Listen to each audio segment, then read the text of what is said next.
How did it feel to have a $2 million shoe deal and a $1.65 million contract with an overseas team? That's like $3.5 million. Yeah. I mean, well, honestly, I didn't know money, so it wasn't nothing. I was just happy that my family was in a better position than we were thinking about a month ago. I was able to take my mom and brother overseas with me the whole year. My first national commercial was with Under Armour running through the Coliseum, which was crazy. I got to play against Travis Best, Earl Boykins. Me and Ricky Rubio played against each other. We was on the cover of Slam over there. So it was a lot of great things that happened. Like, I visited 7 different countries. My brother went to an Italian school. He was class president. So it was just a bunch of good things that happened to where, me and my family were very close at that time. Because we were, it was something new and we had to survive. Yeah, man, that's dope. That's dope. Because you played in 16 EuroLeague games. Yes. Averaged 7.6 points. Yeah. 19.6 minutes per game. Yeah. That's a lot. That's a lot over there, too. Yeah. I mean, was there any plan on staying, or were you trying to get back to the U.S.? Hell no, I was out of there. Hell no. I told my agent, Bill Duffy, at the time, I said, yo, listen, man, I need a trainer. I need to do 2-a-days, 3-a-days, because I'm not playing. And, I got to get out of here in 10 months.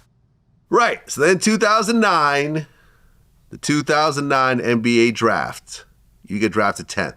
Yeah. By the Milwaukee Bucks. Yeah. Did you want to go there?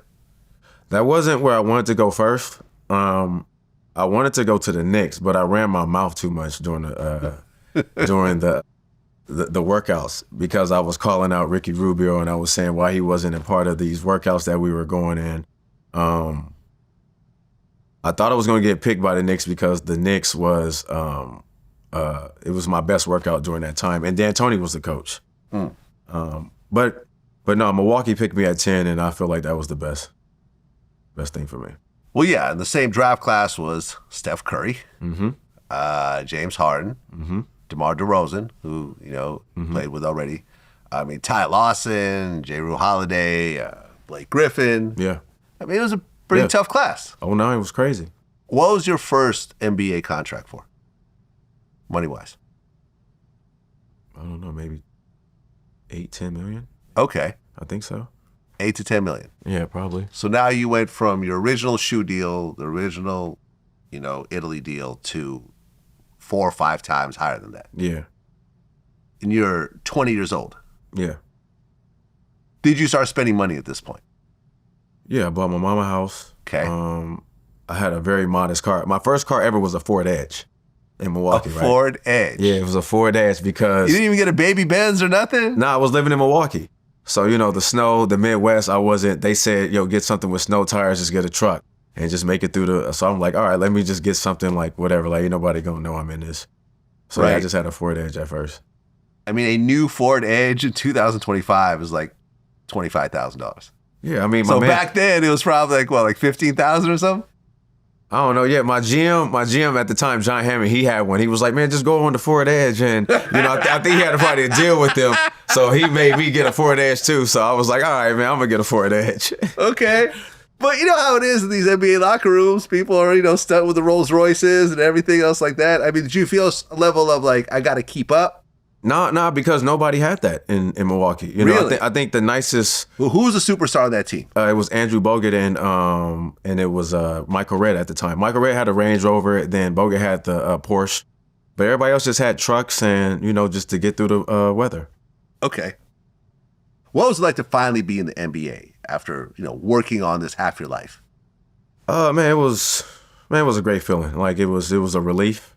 I knew I was going to be able to take care of my family, and I just felt like everything that I went through in my life and the positions that my mom had put me in, being uncomfortable, being in different situations, having to grow up in a diverse situations and being able to go to Oak Hill at 16, being on my own. I just felt like everything was worth it. Like all that stuff was worth it. Well, yeah, your first game, almost a triple-double. Yeah. So you hit the ground running. Yeah, I did. And then your 7th game, you played against Steph Curry. And you scored 55 points on him. Yeah, I scored 55 points on the Warriors in 3 quarters. Yeah. Yeah, you didn't play the first quarter. Yeah. No, I did. I was just 0 for 5. Okay. Yeah. Now, granted, this was not the same Steph Curry that developed later on. Right. He had a little bit of a rough start. What number was he drafted? He was drafted 7, but he wasn't starting at that time yet. They had to come off the bench, for whatever reason. But yeah, no, I heard early on they were going to trade him, and he just said, "Listen, just give me a minimum contract. I'll stay. I want to stay with the Warriors." He kind of developed over time. Even the whole Under Armour deal. Like, I remember he went to Nike, right? Yeah. You know about the story. Mm-hmm. Where they showed their PowerPoint presentation that had Kevin Durant on it instead of him. They had mixed it up. Yeah, I think and I think they couldn't say his name wrong. Yeah, they said his name wrong or something. Right. I heard it was Nico too. Oh yeah? Yeah, that's what at the time during night. I don't know, could be. Right. And he went on to basically change the brand later on with that deal. Yeah. Okay.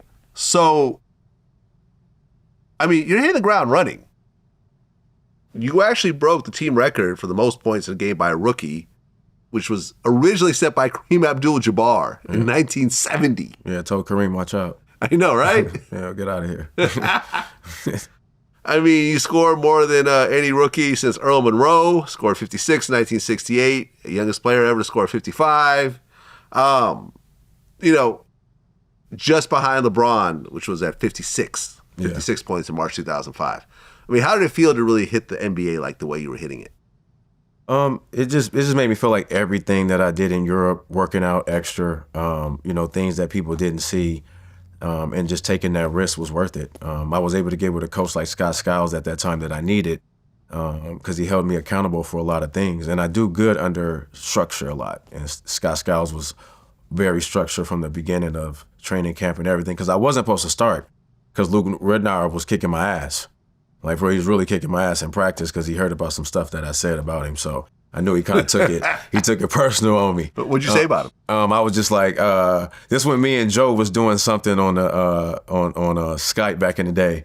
And Joe was like, man, what you gonna do in Milwaukee? I was like, I'm better than Luke Ridnour. I'm better than all these guys. I was calling all my teammates out early. And then I had to apologize. And then I felt it the first couple of days in training camp. I was like, yeah, they owe me.